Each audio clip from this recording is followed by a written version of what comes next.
Enclosed is my overview experience in my research and investigation of the Steve McNair case. God has given me a gift in understanding the dark workers and their deceptive practices that plague our country. Also, importantly, all citizens of justice and people of color, African Americans, Hispanics, Asians, should be updated and made aware of the potential setup information which follows. A corrupt cop, Don Aaron, of the Nashville Police Department, a secret family, all working together in the country of the United States in illegal activities.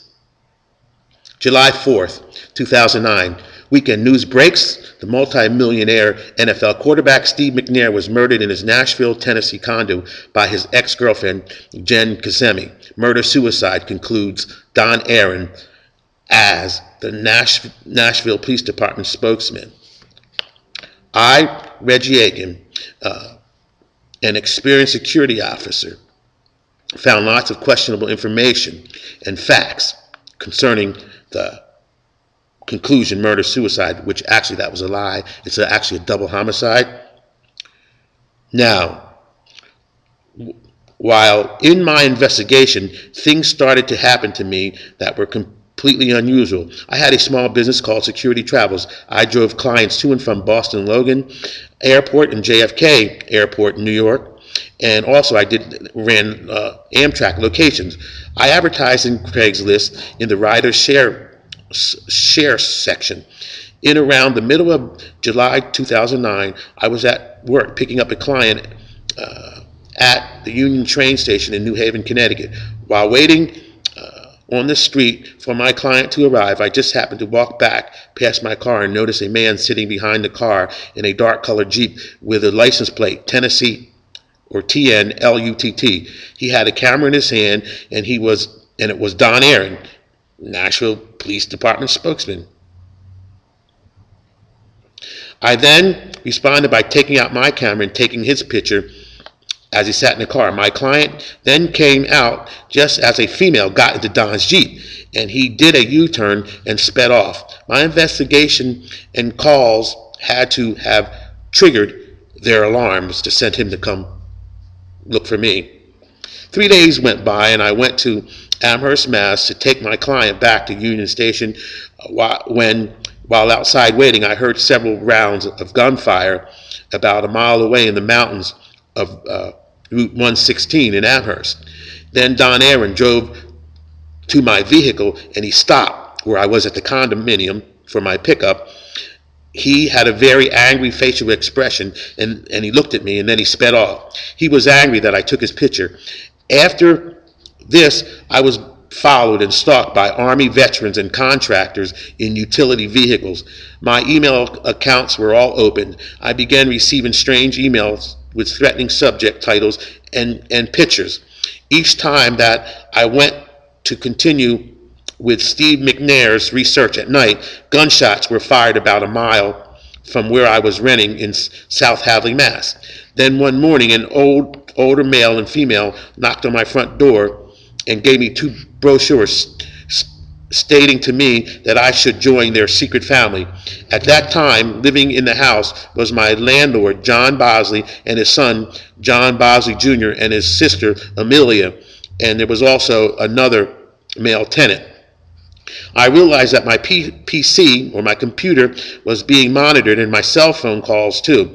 I left in the middle of October to go to my sister's in Philly due to strange things that were happening in the house, as if the secret family had infiltrated the other occupants, the people that lived in the house.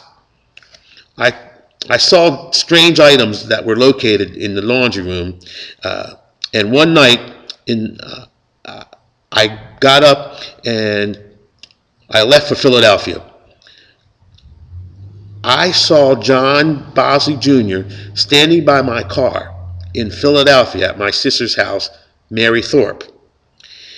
Now, John needed money badly for child support. I didn't know that. I bet you that he was contacted by the secret family, and they put him to work for them. And he stalked me from South Hadley, Massachusetts, all the way to Philadelphia. I went to California to stay a while, and I told the FBI on March 1st, 2010, about the situation. And my son, later, I found out that same day, was arrested, in which he stated that false charges were tacked onto him, and he spent 5 months in jail until his child's mother got a lawyer to release him. I was sent an email mocking the event that the subject line was license plate frame. My credit cards were stolen while I was in California, and an attack started on my credit history. I lost $12,000 in revolving credit.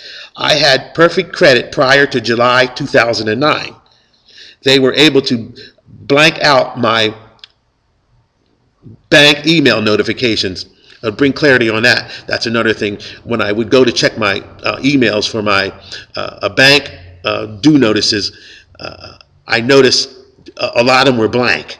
You know what I'm saying? So that I had a lot of confusion take place starting now with my credit cards. That's a whole nother story of what happened with my credit cards.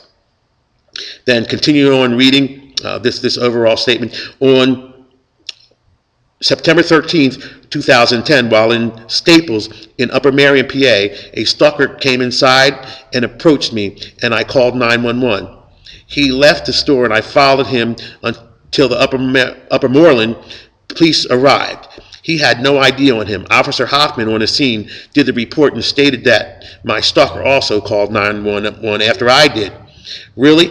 I look forward to what he said on his 911 call. Very crucial point, very important, because he had to be coached to make that call.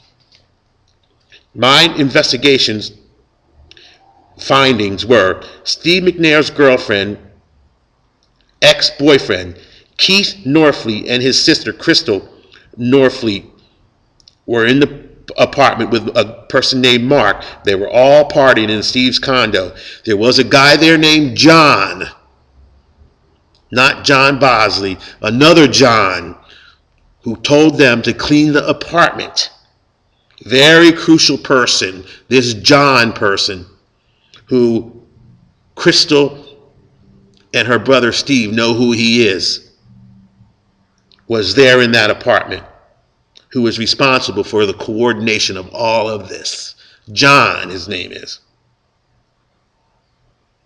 Steve McNair actually was drugged to sleep and then murdered with Jen Kasemi. Keith and Crystal Norfleet cleaned up the condo at the command of John.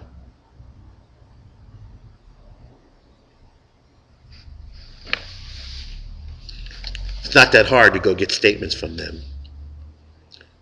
It's not that hard to go get statements from them.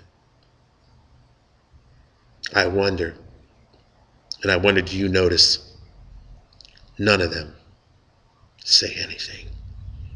Nobody interviews them. They're not even talking or saying nothing because they're a part of the secret family. And they know just what they tried to make me do and joined, they are part. The difference is I refuse.